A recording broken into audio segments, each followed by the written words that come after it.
Greetings, I love iodine with another video discussing parasites. This video is just going to go over an article that was put out about a week ago where a couple in Hawaii had actually acquired a brain parasite known as the rat lungworm.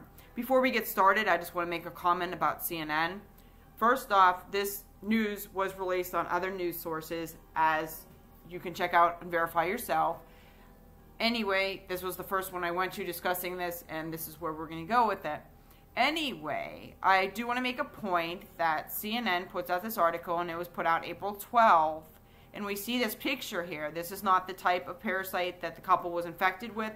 This is actually a tapeworm called the Intestinal. And interesting, if we go to an article that CNN put out in January about a tapeworm that was infecting the U.S. salmon population, it's actually the second known species. It's not a maybe, so that's actually misleading.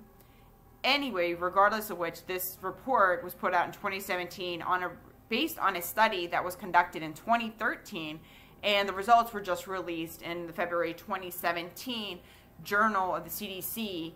So you can definitely check out my other video where I discuss that in more detail. I just want to say that maybe it would be better if the people that were writing this article would have showed the life cycle of the rat lungworm rather than just using the stock footage of a tapeworm for an article discussing a rat lungworm. Also, the other thing I want to note is the article that was discussing the fish tapeworm, which we have here, they're talking about a pork tapeworm, which is the Intestinal.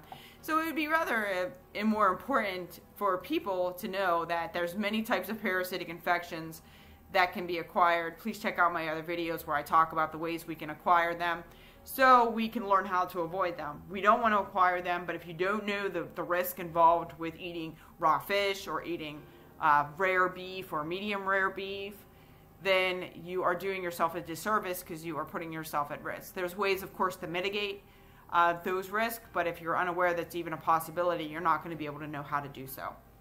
Anyway, check out my other videos, and I also have videos talking about foods and herbs that are naturally anti-parasitic, and I will be putting up some protocols as well, but I'm not making any suggestions on what people should do. I think if anybody thinks that they have a parasitic infection, first course of action would be go find a doctor and get tested and then make a decision based on that.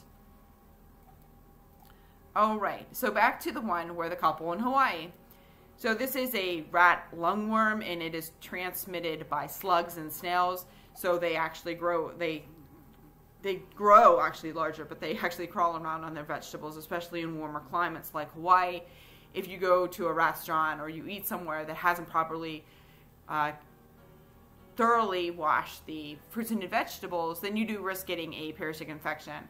Not going to be too wanting to freak anybody out, but just imagine if you go somewhere and you get a nice salad, they didn't wash the thing, and they cover it with a lot of dressing, you know, like a ranch dressing or something that is more opaque.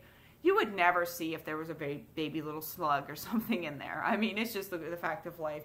You know, you have lots of different things. So just be mindful of that if you're going out to eat. Make sure you're going somewhere that actually is making sure that they're following all of the rules for food preparations and like safety guidelines.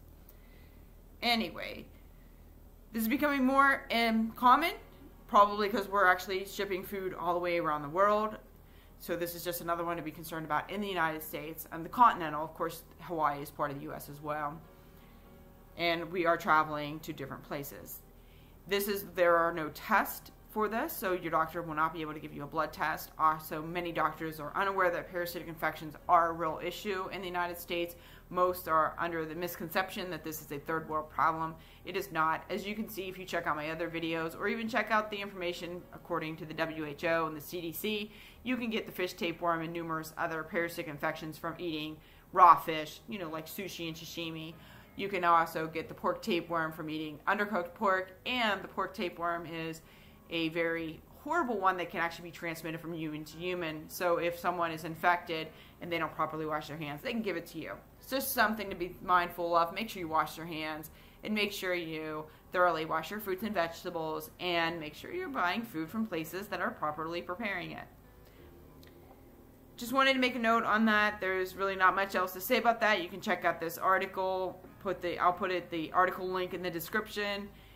Parasitic infections are very terrible, but if you do become infected, the best thing you can do is find out as soon as possible and get rid of it as soon as possible. The longer it's allowed to be in your body, the more damage it's going to do. Take it from me, who was infected with a tapeworm for over a decade, and no doctor ever suggested a parasitic infection as a cause of my health issues. The sooner you can get rid of it, the better. The longer it's there, the more difficult, and the more work you have to do to restore your nutrients. But there is hope. I mean, I made it through the other side as well. So just keep that in mind, that doctors aren't looking for that. They will treat the symptoms like they were trying to do with me, with my thyroid, and with my other issues. You can check out the videos where I talk about my symptoms. But I knew something else was wrong, that I wasn't just falling apart in my 30s for no particular reason, and I was right. Sad to say that it was a tapeworm, but at least I'm hopefully able to help other people with this information. That is my goal.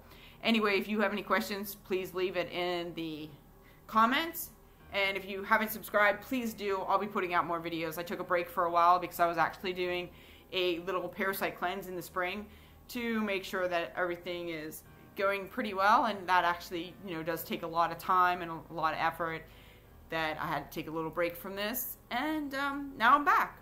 Anyway, I hope everyone has a great day. Please check out this article if you're so interested, and please check out my other videos. I have some great videos talking about foods that are anti-parasitic and showing the science behind the herbs that are anti-parasitic as well.